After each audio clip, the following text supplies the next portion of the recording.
Hello everyone. In this video I'm going to be essentially talking about the collaborative writing section of the Scholars Cup. I'm going to be talking about the tips, the format, and the actual event. The reason as to why you should listen to me is because I am a TOC attendee and I can essentially guide you in your Scholars Cup journey. So let's get right into it. To begin with, I'm going to be giving you an introduction to the event. First, let's talk about the individual writing. While the event is collaborative in nature, each team member is required to write their own essay based on a separate prompt. What's important to note is that your individual effort adds to the team's overall performance, allowing you and your teammates to get medals in the collaborative writing section. The entire event lasts for 90 minutes, which is divided into three main segments.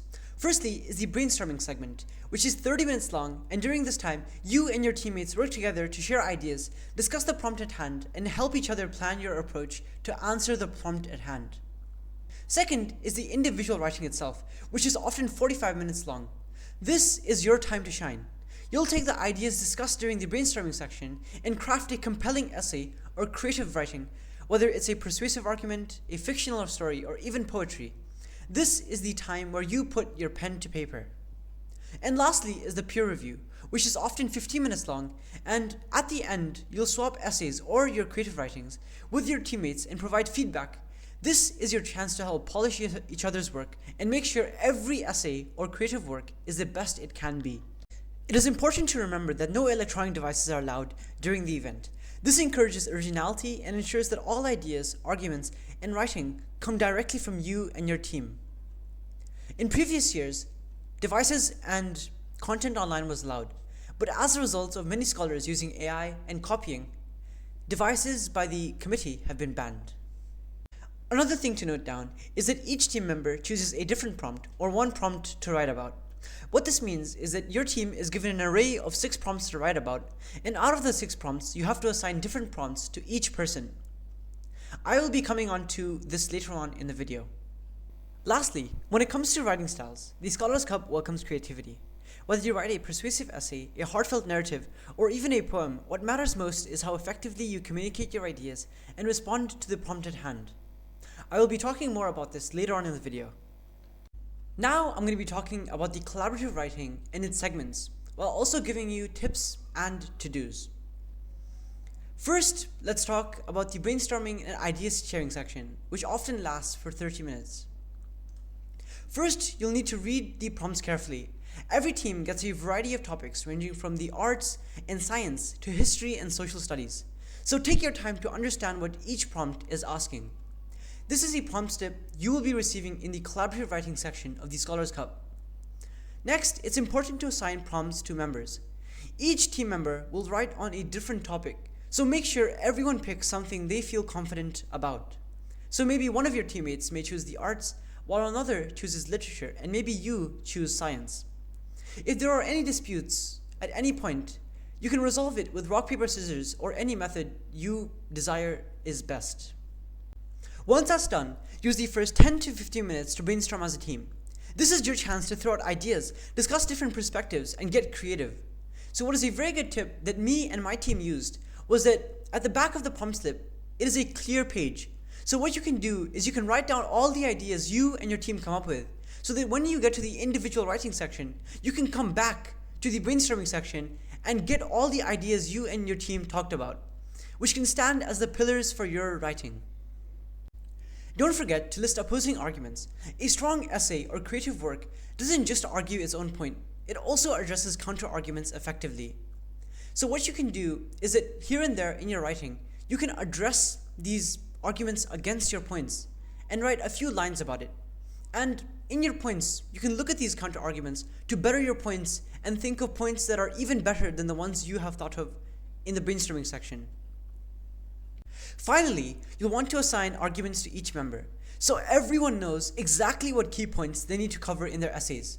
So you can allocate specific points or arguments you've come up with in the brainstorming sections to your teammates so they can answer the prompts at hand properly. Once the brainstorming is done, you move on to the individual writing, which takes up 45 minutes. This is where you take all the ideas you discussed and put them into a well-structured essay or creative writing. Here's the breakdown on how to approach it effectively. First, focus on persuasive writing. Remember, the goal here is to convince the reader of your viewpoint using logic, evidence, and compelling argument. Whether you're writing about science, history, or social studies, make sure your tone is confident and authoritative. Next, identify your key arguments. These should be the strongest points you've come up with during the brainstorming section. Think about what makes your argument stand out and how you can support it with facts, examples, or logical reasoning. Each argument should contribute to your overall thesis or main stance. Start your essays with a powerful introduction. Your introduction should grab attention, introduce the topic, and clearly state your position. A good strategy is to start with a thought-provoking question, a surprising fact, or a bold statement to engage the reader right away. Your thesis statement, the main argument of your essay, should be clearly outlined here. Once you've set up your introduction, dive into the body paragraphs. Ideally, aim for 3 paragraphs, each focusing in on specific arguments you have come up with in the brainstorming section. Here's how to structure each body paragraph. Begin with a topic sentence that introduces the main idea of the paragraph. Follow it up with supporting details such as real-world examples, data, or expert opinions. Then add a counter-argument, if possible, and refute it to strengthen your point. Finally, close the paragraph by linking it back to your thesis. After your body paragraphs, it's time for the conclusion. This is where you wrap up your essays by summarizing your main points and reinforcing your position. Try to end with a memorable statement, a call to action, or a thought that leaves the reader thinking about your argument. Once you've completed your essay, don't forget to evaluate and refine your writing. Take a few minutes, preferably 5 minutes, to read through your work and check for spelling, grammatical errors. Look for areas where you can improve clarity, enhance arguments, or strengthen transitions between ideas. If you have extra time, consider rewriting sentences to make them more impactful and concise. Once the writing part is done, you'll move on to the final step, peer review, which lasts for 15 minutes. This step is all about improving each other's work through constructive feedback. Here's how it works. Everyone exchanges their writings with a teammate. This helps bring a fresh perspective to your work. Here are some tips for peer review. Make sure to read the writing twice, once for overall content and a second time for details like grammar and clarity. Provide constructive feedback. Focus on things that can be improved, such as clarity, argument strength, and structure. Lastly, take the time to polish the writing yourself. Incorporate the feedback given by your teammates and make your writings the best they can be. Now I'm going to be talking about the judges' criteria. What do the judges actually look for? First, we have clarity.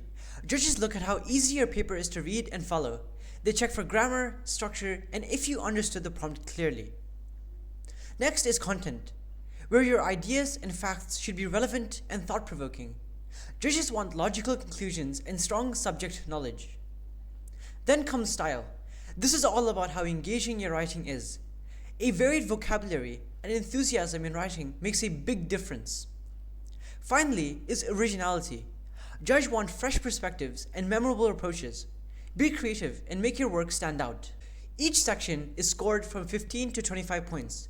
So aim high, and if you do well enough in each section, you are destined to win a gold or silver medal in the collaborative writing section of the Scholars Cup. Now let's talk about the different types of writings you can choose from in collaborative writing. You can choose an essay, poem, story, letter, biography, and many more. Each has its own styles and approach. So pick what suits you best. Creative writing, such as stories and poems, often score the highest because they showcase originality and creativity. However, writing an essay is the most recommended option. It provides a clear structure, making it easier to organize ideas and meet the judges' criteria. But it is all up to you, because creative writings are very difficult. They require consistent practice and extensive work on, whereas essays are quite easy and you essentially learn them through your academic journey. So it is up to you on what you pick to succeed at the Scholars Cup collaborative writing. A personal tip that I would give to many scholars out there is that if you haven't practiced creative writings or creative styles, don't write them in the day of the event. Since you haven't practiced them, you may mess up here and there, or even mess up your paper entirely.